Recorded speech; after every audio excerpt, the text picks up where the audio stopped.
Hezbollah पर strike से भड़का ईरान ने इजराइल पर बैलिस्टिक मिसाइल से कर दिया हमला और उसके बाद फिर इजराइल ने भी पलटवार किया। क्या फिर से मिडिल ईस्ट में युद्ध शुरू होगा? नमस्कार, बहुत स्वागत है आपका। मैं हूं आपके साथ ऋतु सिंह। ईरान ने रविवार रात इजराइल पर बैलिस्टिक मिसाइल से हमला किया है, जिसके बाद मध्य पूर्व एक बार फिर से पूर्ण युद्ध की कगार पर पहुंच चुका है।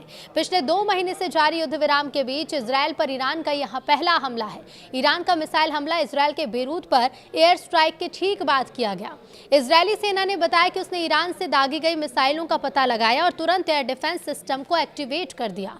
इजराइल के कई इलाकों में सायरन बजने लगे। सोशल मीडिया पर इजरायल सेना ने कहा कि IDF ने ईरान से इजरायल की ओर दागी गई मिसाइलों की पहचान की है। इस खतरे को रोकने के लिए रक्षा प्रणालियां काम कर रही हैं। सेना ने कहा कि इजरायली एयरफोर्स ने ईरान से दागी गई सभी मिसाइलों को रोक दिया। इसने बताया कि उसने इजरायल की ओर दागी गई कुछ और मिसाइलों की भी पहचान की। अभी तक किसी के हताहत होने के नुकसान की खबर नहीं है। ईरान ने कहा कि बेरूत हमले का जवाब इजरायली मीडिया रिपोर्ट के मुताबिक रात करीब 10 बजे इजरायल की उत्तरी हिस्से पर लगभग 10 मिसाइलें दागी गई। ईरान ने कहा कि उसने ये मिसाइलें बेरूत के दक्षिणी उपनगर दाहिए पर इजरायल के हमले के जवाब में दागी हैं। इजरायल ने बेरूत हमले में ईरान के प्रॉक्सी हथियारबंद समूह हिजबुल्लाह के मुख्यालय को निशाना बनाया था। इजरायल ने ईरान के हमले का बदला लेने की कसम खाई है। तो इजरायली सेना प्रमुख लेफ्टिनेंट जनरल एयाल ज़मीर ने कहा कि इजरायल तेहरान पर जवाबी हमला करने के लिए तैयार है, लेकिन उसे राजनीतिक नेतृत्व से मंजूरी का इंतजार है। हमले के कुछ देर बाद ही ट्रंप ने कहा कि वो नेतन्याहू से जवाबी कार्रवाई न करने के लिए कहेंगे। ट्रंप ने कहा कि इससे ईरान और अमेरिका के बीच बातचीत पटरी से उतर सकती है। इसके बारे में उनका दावा है कि ये नतीजे के बहुत करीब है। इधर ट्रंप ने नेतन्याहू को जवाबी हमले से रोका। ट्रंप ने इजरायली ब्रॉडकास्टर चैनल 12 से कहा कि मैं अभी नेतन्याहू को फ़ोन करके उनसे कहूँगा कि वो कोई जवाबी कार्रवाई ना करें। दोनों ने अपना अपना काम कर लिया है। इजरायल ने हमला किया और ईरान ने भी हमला किया। अब हमें और हमले की ज़रूरत नहीं है। ट्रंप ने आगे कहा कि मैं नहीं चाहता कि आज रात कोई और हमला हो। इस बीच अमेरिकी मीडिया ने बताया कि ट्रंप और नेतन्याहू के बीच फ़ोन पर बात हुई है। पश्चिम एशिया में हालात तेज़ी से बिगड़ रहे हैं। अप्रैल में लागू हुए युद्ध विराम के बाद पहली बार ईरान ने सीधे तौर पर इजरायल पर मिसाइलों की बौछार कर दी और इसके बाद इजरायल ने भी जवाबी हमला कर दिया। अमेरिकी राष्ट्रपति डोनाल्ड ट्रंप ने दोनों पक्षों को रोकने की कोशिश की थी, लेकिन वो इसमें नाकाम रहे। नेतन्याहू को उन्होंने फ़ोन किया, लेकिन उनकी बात नहीं मानी। जवाबी हमले के बाद इस्फहान, तेहरान में ज़ोरदार धमाकों की आवाज़ सुनाई दी। इजरायल के मुताबिक ईरान ने सोमवार को उसके कई इलाकों की तरफ मिसाइलें दागी। हाइफा और नाजरेत को निशाना बनाए जाने की खबर है। इजरायली सेना ने कहा कि उसके रक्षा तंत्र ने खतरे को रोकने के लिए कार्रवाई की और मिसाइलों को इंटरसेप्ट किया। इजरायली रक्षा बल ने बताया कि देश के कई हिस्सों में सायरन बजाए गए, लोगों को सुरक्षित स्थानों पर जाने के निर्देश दिए गए। शुरुआती रिपोर्ट्स में किसी बड़े नुकसान या हताहत की सूचना भी नहीं है। ट्रंप ने नेतन्याहू को फ़ोन किया। हालात को और भड़कने से रोकने के लिए अमेरिकी राष्ट्रपति डोनाल्ड ट्रंप ने इजरायली प्रधानमंत्री बेंजामिन नेतन्याहू से फ़ोन पर बात की। ट्रंप ने कहा कि मैं अभी बीबी को फ़ोन कर रहा हूं और कह रहा हूं कि जवाबी हमला मत करो।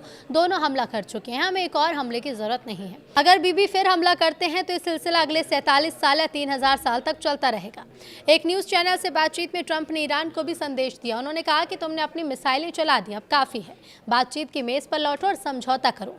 ट्रंप ने दावा किया कि ईरान के साथ अंतिम समझौता अगले कुछ दिनों में हो सकता है। लेकिन आखिर ये विवाद क्यों भड़का है? तो ईरान का यह हमला बेरूत के दक्षिणी उपनगरों पर इजरायली हमले के बाद हुआ। इजरायल ने कहा था कि ये कार्रवाई हिजबुल्लाह की ओर से उत्तरी इजरायल पर हुई गोलीबारी के जवाब में हुई। इसके बाद ईरान ने चेतावनी दी थी कि वो जवाब देगा। अब मिसाइल हमले के बाद तेहरान का रुख और सख्त हो गया है। ईरान की सरकारी मीडिया के मुताबिक सैन्य अधिकारियों ने कहा कि अगर इजरायल ने दक्षिणी लेबनान या बेरूत पर हमले जारी रखे तो उसे और ज़्यादा कुचल देने वाले हमलों का सामना करना पड़ेगा। ईरान के इस्लामिक रेवोल्यूशनरी गार्ड कॉर्प्स ने यह दावा किया कि उसके पास बड़ी संख्या में मिसाइलें तत्काल लॉन्च के लिए तैयार हैं और ज़रूरत पड़ने पर इजरायल के और ज़्यादा ठिकानों को निशाना भी बनाया जा सकता है। ईरान के सुप्रीम लीडर के वरिष्ठ सैन्य सलाहकार मोहसिन रिजाई ने कहा है कि हमला युद्ध विराम उल्लंघन और लेबनान के खिलाफ कार्रवाई के खिलाफ एक चेतावनी है। उन्होंने कहा कि किसी भी नए कदम का जवाब पहले से ज़्यादा सख्ती से दिया जाएगा। ईरान के सरकारी प्रसारक IRIB ने एक सैन्य अधिकारी के हवाले से दावा किया है कि ईरान ने सऊदी अरब के अल खर्ज एयरबेस पर कोई हमला नहीं किया।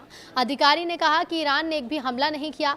ये बयान उन रिपोर्ट के जवाब में आया जिसमें अल खर्ज एयरबेस के पास विस्फोट की खबर सामने आई। इससे पहले सऊदी सिविल डिफेंस ने अल खर्ज गवर्नरेट में संभावित खतरे को लेकर चेतावनी भी जारी की थी और लोगों से सुरक्षित स्थान पर रहने को कहा था। अब ईरानी रेड क्रिसेंट पैच।